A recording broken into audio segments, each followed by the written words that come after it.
So a rematch of the 2019 World Cup semi-final is finally here after 3 years of waiting with anticipation. All Blacks versus England going to be taking place this weekend as one of the November internationals. It is the final game for the All Blacks of the autumn internationals, and they will be looking to close it out with a win, but this will be a tough game up against the English, and it could easily go either way. But looking through at the starting lineups and reserves for both sides, we will start with the home side, England. They are going to be as follows: number 1, Alice Genge; number 2, Luke Cowan-Dickie; and then number 3, Kyle Sinclair. So a very good front row for the English. A couple Bristol Bears in that starting lineup. A side just got themselves the win over South Africa. Looking through at the locks, Mara Itoje at number 4. He was a menace in that game between New Zealand and England 3 years ago, and he will be looking to add plenty to this matchup. Number 5, they have gone Johnny Hill alongside him in the locking duo. Then looking through at the loose forward trio, number 6, it is Sam Simmons; number 7, Tom Curry; and then number 8, Billy Vunipola. So you could say a little bit of a reshuffle there on the loose forward trio. Sam Simmons, we are used to seeing him play 8 for the Exeter Chiefs. Tom Curry, he would normally play 6 or 7, so they have got 3 very capable loose forwards in this matchup. I think Billy Vunipola, just that extra physicality that he brings, will be a very handy player to have in that loose forward trio as well. And number 9, it is Jack Van Poortvliet. Probably the biggest decision for England to have him in the starting lineup. It's going to be a very young 9-10 combo, as at number 10 it will be Marcus Smith. Now, he is a player back in 2019 who I don't believe was actually in the English setup, so this will be his first taste of facing the All Blacks, and he'll certainly want to make the most of it. He's got a lot of skill, and he will be one to watch out for when it comes to setting up that back line for England, and also his kicking game could be very handy off the kick and tee as well. Looking through at the rest of the backs, number 11, it is Johnny May. A lot of experience there out on the left wing side. In the centres, it is Owen Farrell at number 12, and number 13, Manu Tuolangi. So a huge amount of power there for the 5 seconds before he gets injured. Sorry, that was really harsh, wasn't it? It might be true, but harsh. Owen Farrell going to be there at inside centre. That combination of him and Smith seems to be working quite well for the English as of late. And then Manu Tuolangi. Now, I mentioned about the injuries. I really hope he gets through this game unscathed, because I want to see him at the 2023 World Cup. The last thing that he needs is to pick up an injury in this contest as well. Number 14, they have gone Jack Knoll. And then at number 15 to close out the side, it is the youngster Freddie Stewart. Now, he actually watched the 2019 World Cup from a dorm room, and now he's playing for the English. He'll be looking forward to the challenge. And if there's one thing for sure about this English side, it is they've got plenty of youth, which is promising heading into the future. But now looking through at the reserves, they are going to be as follows: number 16, Jamie George; number 17, Mako Vunipola; and then number 18 will be Will Stewart. So look for Jamie George's rolling maul attempts late in a game. His lineout's normally pretty accurate, and they will be looking to add some late points on the board. Number 19, it is David Ribbons, with number 20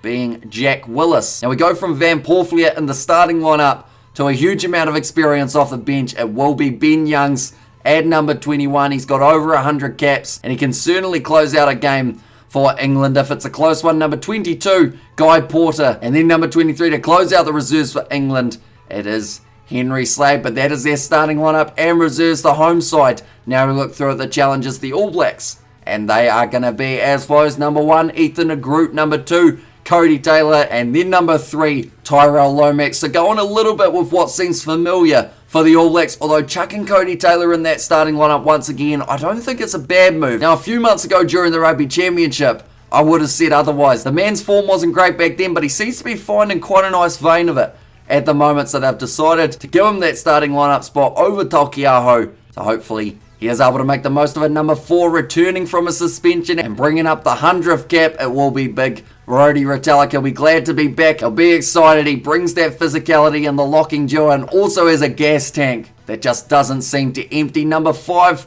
going back to 5, seeing as last week he was playing 4, that is Sam Whitelock, who does get that spot as the other lock, and he will also be captain for this match for the All Blacks. Looking at the loose forward trio, a little bit of a change here. Scott Barrett goes back into the blindside flanker role. That is due to Retallick returning. They feel they still need Scott Barrett out there somewhere, so he replaces Akira Ioane. And also, I should mention, Akira Ioane nowhere to be seen this week in the starting lineup or off the bench. Number 7, Dalton Papali'i, and then number 8, Ardie Savia. 2 players who have been going extremely well in the November international matches. Looking through at the backline, number 9, it will be Aaron Smith with number 10, Richie Mo'unga, going back to what worked a couple weeks ago up against the Welsh. Last week, it was Christian Barrett. That combination really didn't seem to fire, so instead, going back to Smith and Mo'unga, a little bit more consistency there between the two, and should be a very dangerous combo. Out on the left wing, they have stuck with Caleb Clarke. Probably the most surprising pick for myself in the starting lineup for the All Blacks. He has not been in great form. Doesn't seem to be able to catch the ball, which is actually something quite handy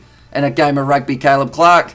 But he's got a lot of power. If he gets it right here, maybe we'll be able to beat Jack Noel on the outside. But for now, still a little bit of a question mark for Caleb Clarke's form at this current point in time. In the centres, 2 changes compared to last week. At number 12, they have gone back to Geordie Barrett. Once again, going to what worked in the game up against Wales. And then number 13, Rieko Ioane. Now, that is a combination that I would like to see a lot more of in the future in the midfield combo. You got Geordie Barrett with a lot of size to him, Rieko Ioane with the pace on the outside, and it does also open up that opportunity for someone else. At fullback, number 14, they have stuck with Mark Delia. If it ain't broke, don't fix it, and this man was breaking through tackles flat out in the game last week up against Scotland. So he had to be somewhere. He does get that starting lineup spot. Hopefully he does well in the matchup with Johnny May. Number 15 to close out the All Blacks side, it will be Beauden Barrett. Did play fly half last week, like I mentioned, now returns to number 15. But that is the starting lineup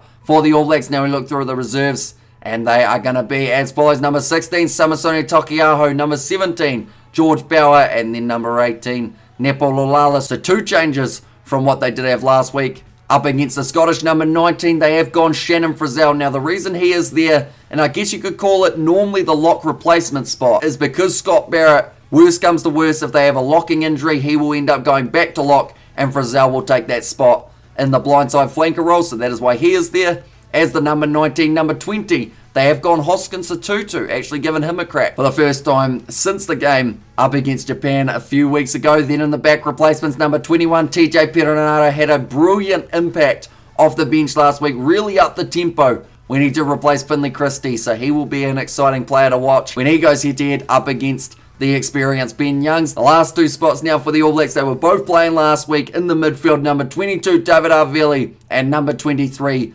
Anton Leonard-Brown. I think if last week taught us anything, is that shouldn't be the midfield combination for the All Blacks going forward, but they might end up doing it again in this game, depending on how they decide to reshuffle when they do make those changes late in the fixture. But nonetheless, that is the starting lineup and reserves for both of these sides. The game is kicking off at 6:30 a.m. New Zealand time, and we will be doing the commentary live on the channel as well. But thank you all very much for tuning in. Do let me know what you think of these 2 sides, and also who you think will be able to get the victory in their upcoming November international fixture. But thank you all very much for tuning in, and I will see you all for the next one.